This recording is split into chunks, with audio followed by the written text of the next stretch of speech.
That's all of life is Hagdama.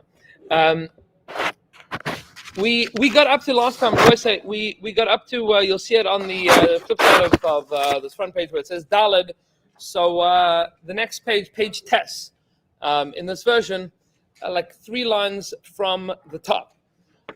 So far, what Rav Kook has explained to us, just a very, very, very quick summary of what we've said up until this point in time, is that the process of the Shmitos and the Yovlos are not just snapshots in time. It's not that, this today is whatever. Today is Thursday. Tomorrow is Friday. This year is Shemitah. Next year is not Shemitah. Shemitah is supposed to affect a certain change within the Jewish people, and that change accumulates over time. It the give and take of the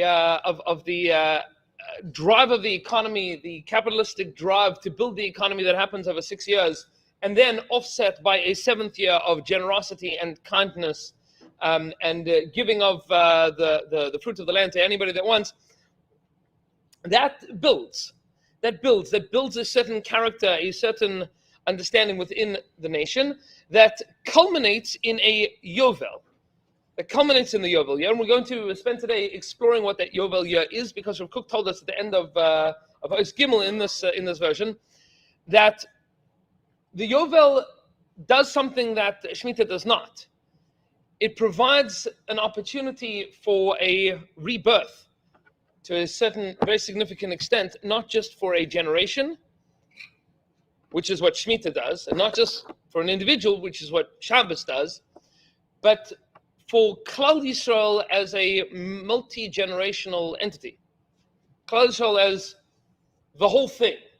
Yovel is that thing that moves the nation as a whole in a multi-generational way forward.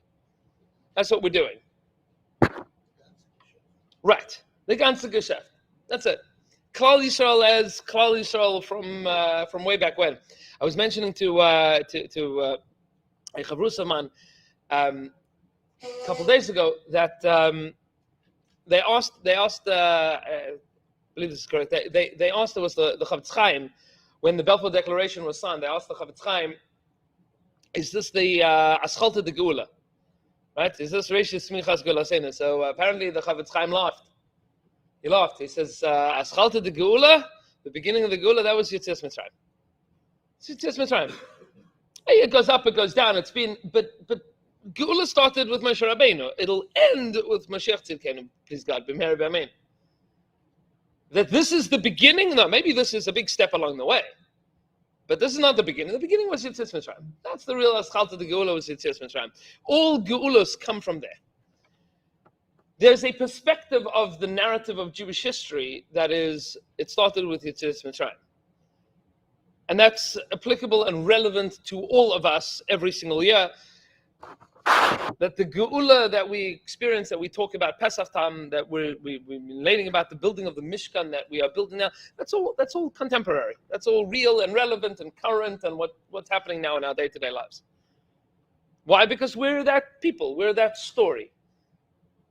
What Yovel does is what Shabbos and Shemitah cannot do. Yovel is the encapsulating of the opportunity for growth and rebirth and return of the nation as a whole. Now, how does this work? How does this operate?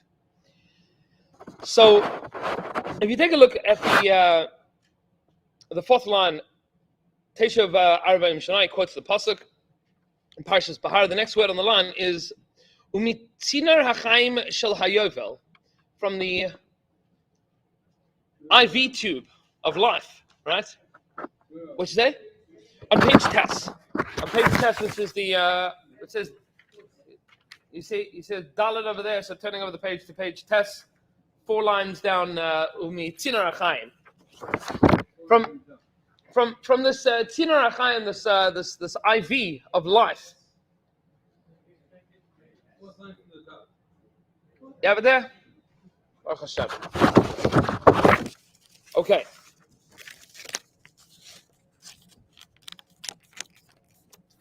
So he says like this: Mitzinor Chaim shel Hayovel shu hoylech b'malos shlavav umispashet ad boyer el chai ha'uma b'tzivyonam haprati. The tube that delivers the medicine called Yovel, which is that which is advancing and pulling up the entirety of the nation. This runs through the bloodstream of the nation until it reaches b'tzivyonam haprati to each individual. Meaning Yovel, which is a national intergenerational event, affects each individual. Yonekes hi hashmita umis males es ziva shalem v'haranan. It draws from the Shemitah. It draws from that world, and Shemitah draws from it. Umis males es ziva shalem v'haranan, and it blossoms into, it fills up with newness, with wholeness, with being refreshed, being rejuvenated. Hamiskale ba michukasa el haseder ha'eloki sheyachol b'mloi kol hayikum v'loi rak b'kirba penima levada. What it does is it reveals through this process the seder ha'eloki, a godly ordained, a divinely ordained order of the world, the way that the world should be, that influences, that inspires the entirety of existence, but not just at a level of latent potential, not just internally. There are many things that inspire us internally, and that's very important. It's very important to have things that fill us up internally. But Rav Kook is writing here that what Yovel does is not just effecting an internal change. For example, Shabbos effects, by and large, an internal change, right? If you take a look at a Jew that's Shomer Shabbos, so you need to understand a little bit what Shabbos is to understand that this is a Jew that's Shomer Shabbos. It doesn't affect the person externally. It affects who they are internally. Shemitah has somewhat more of an external expression. You look at a nation that's observing Shemitah, it looks different. Yovel is far more than that, and we'll explain what that means. It says, "V'holech u'mis'alehu haruach ad shenitzbar koyach gadol v'atzum sheyesh b'idei onim lo rak legalos es hatov sheyesh noi b'mzuman ba'otzer chai ha'uma." What the power of Yovel does to the nation is not simply to build up that which is true in potential of the nation, lishmar es tzivyan achayim, to be able to keep God on our way of life, kemidasa shel hashmita, like Shemitah does. Shemitah provides the backstop, if you will, for economic progress. It says, hold up a second, don't become somebody that is so driven by competition and capitalistic gain that you lose your sense and sensibility of what it means to be kind, to be generous. Shemitah gives a pause to that so that we can maintain and retain who we are and who we're supposed to be. Yovel does more than just maintain and retain. Yovel does something far more significant than that. It says, Ki'im gam li yosher es ha'akashim va'akilkulim shel ha'avar what Yovel has the capacity to do is to fix up the mistakes of the past. Yovel is, and we're going to see how deep this goes, Yovel is, in a very profound way, an intergenerational moment of tshuva, where the nation returns not just to ensuring that we don't mess up, but if anything was ever messed up, if anything went wayward, if anything was crooked, there is almost a rolling back of that effect. It's a restart button. Reset. It's a national, intergenerational reset that pulls us back to who and what we could have, should have, and would have been, Yovel says, no worries. We understand that sometimes in the history of a nation, things can go wrong. No worries, we'll pull you back. We'll pull you back to where you needed to be. We'll correct the course. You don't have to go spiraling out of control forever. Pause, no worries, stop, come back to where the nation needs to be. Al-pi havyasa ha-mikairis, in accordance with our original existence, meaning what we were planning on being, what the goal is of our existence. La'ashivam li'imei ha'alumim bera'ananus mata'ah, ולגלוס לא רק מה שגונס בטבעה של נשמת האומה בפועל, כי אם מה שמוכשר להיגלוס ולהאיר בקרבה. Says Rav Kook very profoundly and very beautifully, what Yovel does is not simply to return us to our basic nature, which we've discussed and described in all the previous iterations of this, from Shabbos to Shemitah, to return back to what we need to be. What Yovel is experiencing and externalizing the goals of the nation. It is us becoming who we are. It's a step up. It's a gradated advancement of the nation that comes in two parts. One part which is fixing up, wiping the slate clean of all of the mistakes of the past, and then taking a step into the future. Both of them happen simultaneously in the Shnas HaYovel. How does this happen? So Rav Kook says something beautiful and remarkable. He says, Al yedei ezras hiskalus ha'tava ha'bichiris shela. By expressing the goodness inherent in the choices of our nation. This is activated through freedom of choice. We choose to do this.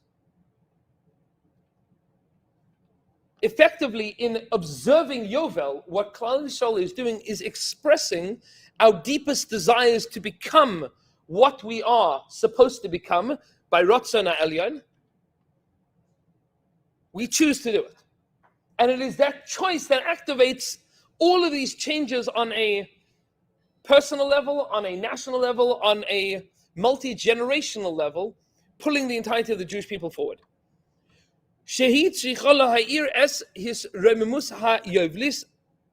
Which is necessary in order to awaken the exaltedness of what the Yovel is. We need to choose to do it. Yovel is a choice. Now, we pointed out, where is that choice very, very profoundly expressed? Where is the choice of whether or not to have Yovel? It's where the Beis Din sounds the shofar. That's the din. The din is that if Beis Din does not sound the shofar on the Yom Kippur of the Yovel year, there is no Yovel. That's how the Rambam paskins. There's no Yovel. So exactly when is a Shaila? Today we blow shofar at the end of Yom Kippurim, but that's not how they did it. It was in the day. It was in the daytime. Exactly what part of the day is a shaila, but it was a din of Beis Din in Yerushalayim. The Sanhedrin blew the shofar, and that is what affected the Yovel. That's where the din of Yovel took effect. When did it take effect from? So then Lemafrei, retroactive from Rosh Hashanah. Then no Rosh Hashanah. Then there's no Yovel. So there is a choice to be made. There's a choice to be made. Are we going to have Yovel or not? Now, how does this operate, and what are we drawing from? What is this world that Yovel creates? Says Rav Kook, the bottom paragraph on page Tes. Yeah. If they did, meaning Yovel does not happen mimela. Right? Shemitah, you don't need to declare Shemitah. Shemitah happens. Shabbos happens. Yovel, if you don't declare it, it doesn't happen. It's a shaila, exactly what happens. The machlokes Rambam Gaonim, but yeah. Correct. 100%. No, meaning as opposed to Shabbos, which is Kviyah V'Kaima, the Ribbon Shalom is Mekadesh the Shabbos. Correct. Correct. Says Rav Kook, Ha'uma nesenes ois, shehichshira es atzma bimei hisgalus kulasa ativis, el ha'elyonius haroimei ma hazais. The nation provides an ois, a sign, a symbol, that they are ready and prepared to express this very deep uniqueness. Shekishrono yuchol lahagia la b'hakara haniskava shel elokius hachayim, that we are ready and prepared. We are muchsar. We are hinni muchar mezuma. We are ready. We are prepared to express this, the exaltedness of a godly life. As we pointed out many times. It says va'akara mis'oreres sheyesh ruach chadasha hamivaseres tzava rav. And this recognition that we are ready and prepared to do this awakens within the Jewish people a ruach chadasha, a new spirit, a new way of looking at things. Hamivaseres tzava rav, that welcomes, that invites a new perspective into the world. Where is this expression of this ruach chadasha? Va'avarta shofar teruah b'chodesh hashvi'i be'asar lachodesh b'yom kippurim taviru shofar b'chol artzachem. That's the din. On Yom Kippur, the 7th month, on the 10th day, that's Yom Kippur, you're going to blow a shofar b'chol artzachem throughout Eretz Yisrael. What sound do we blow on the shofar, by the way? Teruah. Teruah, right? That's the lashon of the Torah. Teruah. So Teruah shvarim teruah is midrabanan. The lashon of the Torah doesn't have a shvar. The Torah has only tkiya and teruah. There's a machlokes exactly how to understand the fact that we blow a shvarim. Right. So that's how the Rambam said. The Rambam says that we have a suffix, which what teruah is. A teruah is a shvarim or a teruah or a shvarim teruah. Reb Saadia Gaon writes not like that. Reb Saadia Gaon says that there were different minhagim since the days of Moshe Rabbeinu. Some blew a teruah, some blew a shvarim, some blew a shvarim teruah, and through the Golus we decided to. No. I mean, it's a machlokes what teruah means. The Rambam says that we lost the Masorah of what teruah means, and Reb Saadia Gaon says there were always different opinions about teruah. It's a machlokes between Reb Saadia Gaon and the Rambam. That's It happens to be a particularly heartening Reb Saadia Gaon. Reb Saadia says that we always knew that there were different options of how to blow teruah. Some blew it sounding like what we call a shvarim. Some say that it was like we call it teruah, and some say that it was like what we call a shvarim teruah. It says after the Jewish people started moving around, everybody took on everybody else's minhagim. That's why we do it. But either which way, it's the ikar of the shofar here is a shofar teruah. That blowing of the shofar teruah is the ruach chadasha.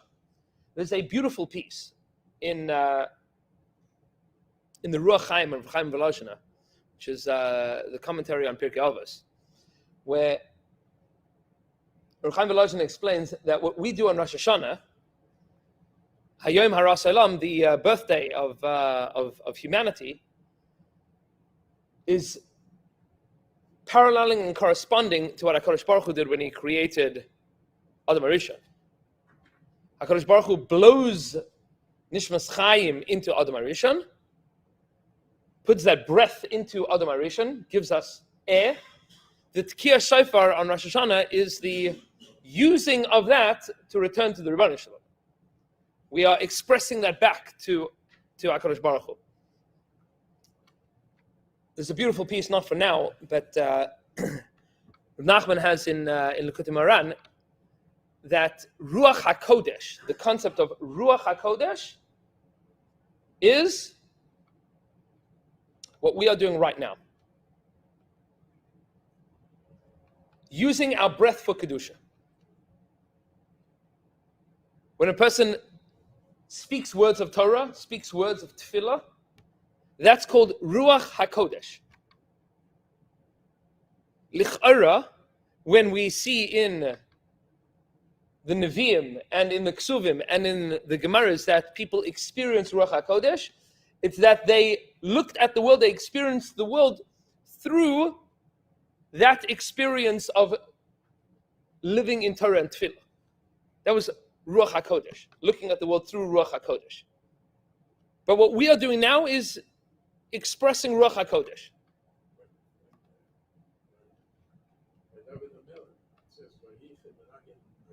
Right. Right. He was filled with Ruach HaKodesh. It was his breath. Yeah. Yeah. So to get into that space where a person can use their breath, can use the air in their lungs, which means our life dedicated to Ribbon Shalom. So that's expressed in the shofar of Rosh Hashanah, that's expressed in the tefillahs, that's expressed in Talmud Torah, and it is expressed on a grand, ultimate national, intergenerational level with the expression of the Truas HaShofar to herald in the Yishnas HaYovel. Says Rav Kook, how does this operate?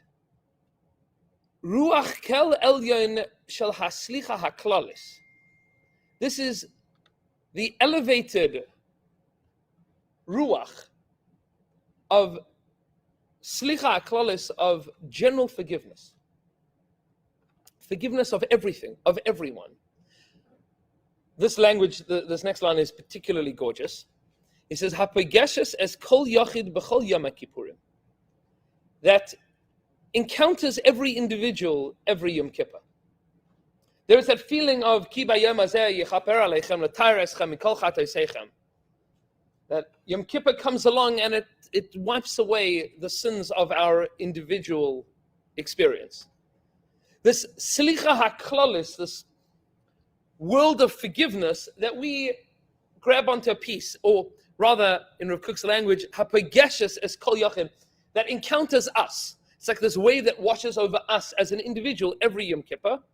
Mis'aleh kan b'kedushas hayovel is elevated here. That feeling is elevated with the kedushas hayovel l'tzivyon klali, to a perspective of enormous multi-generational national experience, where the entirety of the people, not just the individuals, but society, is wrapped up in slicha, mechila, and kapara. It's like the entirety of Klal Yisrael simultaneously is being dipped in the mikveh. That's what Yovel is. Now, the din of mikveh, and this is important to point out, because Yom Kippur is a mikveh, right? We refer to mikveh, right? Ma mikveh matayis atzmei, ma afa kadosh baruch hu matayis shel, the end of Maseches Yuma. Just like a mikveh is matayir, it purifies an individual. So HaKadosh Baruch Hu on Yom Kippur is matayir the Jewish people. The din of mikveh is that it only works if all of you is in the mikveh at the same time, right? So Yom Kippur operates that each individual. But the nation as a whole to be dipped in the mikveh simultaneously, all at once. So that's called Yovel. Not just each individual, but the conglomerate called the nation is dipped in the mikveh and Yovel.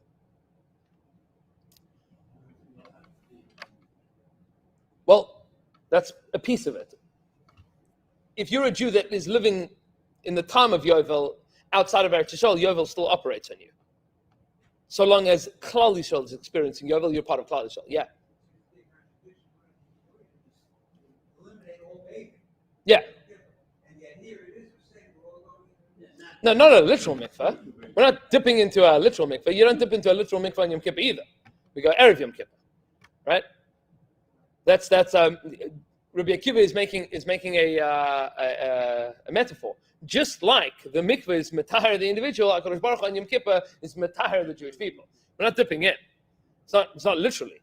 But that experience of being totally subsumed, consumed by slicha and kapara that exists on each and every individual on Yom Kippur, the nation experiences as a whole when it comes to Yovel. And this has ramifications and expressions in the halachas of Yovel, which we're going to see in a moment. Says Rav Kook, What this does is it straightens out all of the mistakes of the past.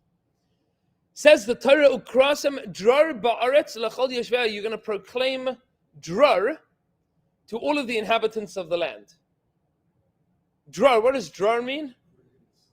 Liberty, freedom. The Ramak writes, as I saw in the Siddur of the Shlach Kadosh in his Perish on Shemana Esrei, that the lashon of drar is milashon dar vadar, intergenerational. Drar means that freedom from the mistake of your time period. It's the zooming out. That's what drar means. Mishnayos Masechah Shabbos. What's called a drar? Tzipar drar. What's a tzipar drar? You can't catch it. Tzipar drar means that thing which flies above. Kratim drar lechol yeshveh means that which is impossible to contain. The gift of Yovel is to plug Klal Yisrael into that experience of being timeless and impossible to weigh down. That's what Kratim drar lechol yeshveh means. And now he quotes the Gemara in Rosh Hashanah that we've noted before. From Rosh Hashanah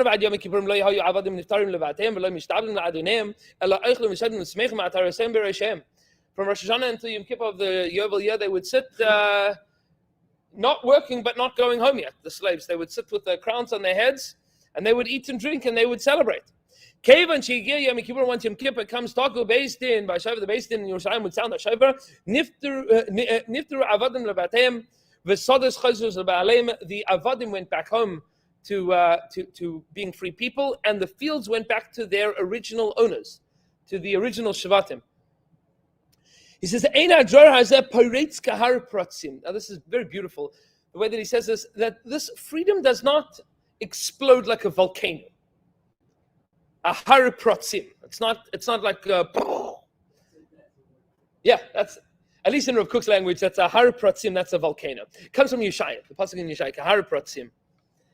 He says, this isn't like an explosion that happens. He says, it comes slowly but surely from that place of Kodesh Ha'elyon, from exalted transcendence. It's not something that happens Yotze Dofen like out of left field, right? It didn't just explode onto the scene.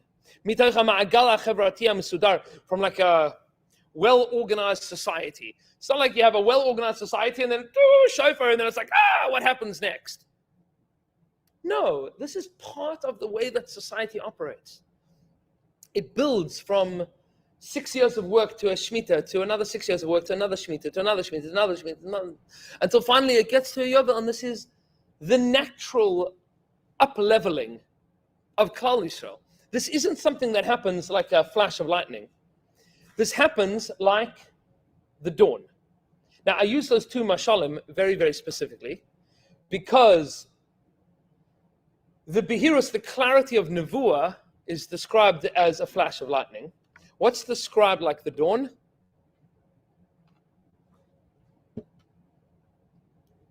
It's a famous Yerushalmi at the beginning of Masechas Brachos. Ra'uas hayelas ashachar. They saw the beginning. Says Rabbi Shimon ben Chalafta, Kach tiyeh gulasan shel Yisrael.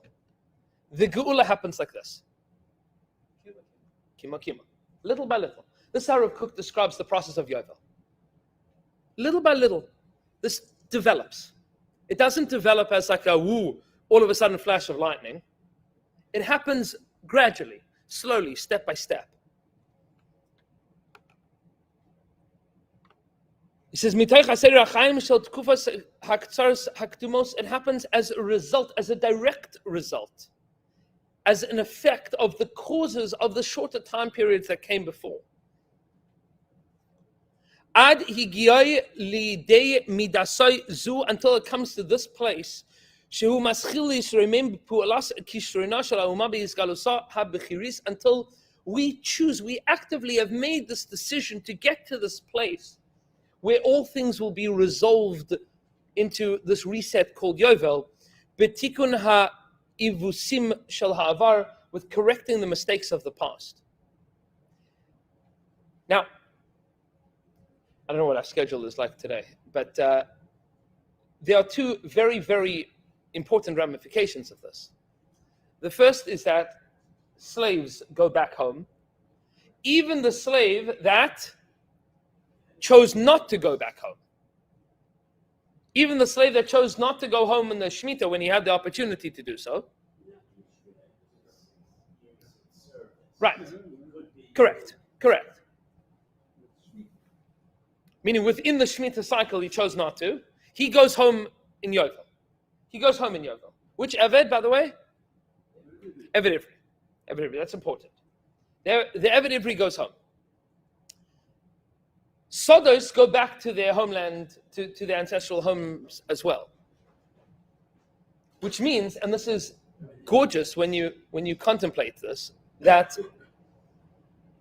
effectively what Yovel does is it dissolves the entirety of the class system amongst Klal Yisrael every 50 years.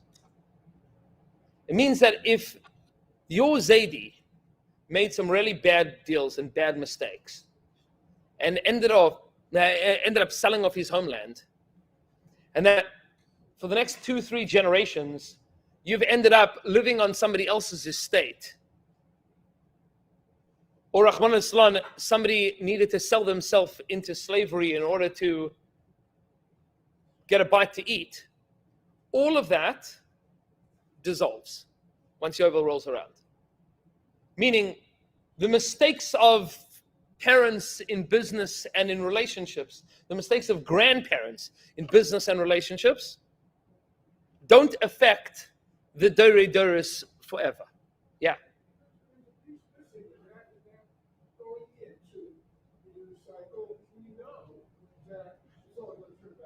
Yes. Correct. What Rav Kook is writing here is that Yovel is not like America decided today that we're going to like give land back to like Native Americans. It's not like, all of a sudden this is brand new. What he's writing here is that Yovel is something that is baked into the psyche, the psychology of the entirety of the nation. You live your life with Yovel. It's a din midaraisa that you live your life when you borrow, when you lease land, you lease it based on how many years until Yovel. That's the property value is all with this perspective that all of this is temporary. What this means fascinatingly is that a person's legacy and a person's estate is not tied down to their material wealth. That's the great chiddush of the Torah here. The great chiddush is that you talk about somebody wants to leave a legacy for their children. So, I'm gonna buy a block of apartments in New York City. Like that'll be a good Yerusha. There's no such thing in the Torah. Yeah, sure. But all of this disappears. Every 50 years, your legacy is exclusively in metaltalin. That's it, right? If you got some cash, you can hand over the cash. And if you live in a city. Yeah. We'll get to those dinim. But practically speaking, nobody is left destitute for more than a Yovel. There's no such thing as a Jew that is left destitute for more than a Yovel. Everybody goes back to what they could have been and should have been. Says Rav Kook, this is the washing over of Yovel. Yovel washes over the nation like reset button. Everybody, where you could have been, where you should have been, how your life could have, should have, would have, might have been, if not for the fact that somebody had made a mistake, you get that back. And it gives you an opportunity to start over. Right. It means that nobody is left with that experience of like, if only my Alter Zaidi wouldn't have messed up. Right? That's correct. And the default is that va'amech kulam tzadikim la'olam yushu aretz, that everybody has a piece of Eretz Yisrael, that every Jew is valuable, like the pasuk says in Shmuel, ki lo yidach nidach, that HaKadosh Baruch Hu is not abandoning any Jew, that everybody has their place. What Yovel does is it ensures that Klal Yisrael doesn't lose Klal Yisrael, doesn't lose a single member of Klal Yisrael. So we're going to get to Ger Taishav in a bit. Because Eved Ivri, we're going to talk about a ger. So a ger. So there are two dinim that Rav Kook is going to describe, and we'll talk about this by Hashem Yisbarach next week. There are two dinim that can only exist when Yovel exists. There's many dinim that only exist when Yovel exists. But the din of ger Toshav and the din of Eved Ivri can only exist bisman Yovel Noeg. Can only have these things. There are many things that can only exist when Yovel exists. Correct. We'll get there. But these dinim can only apply when Yovel exists, and we'll have to discuss and describe why these things are the case. Next week, have yourselves a beautiful day and a wonderful Shabbos.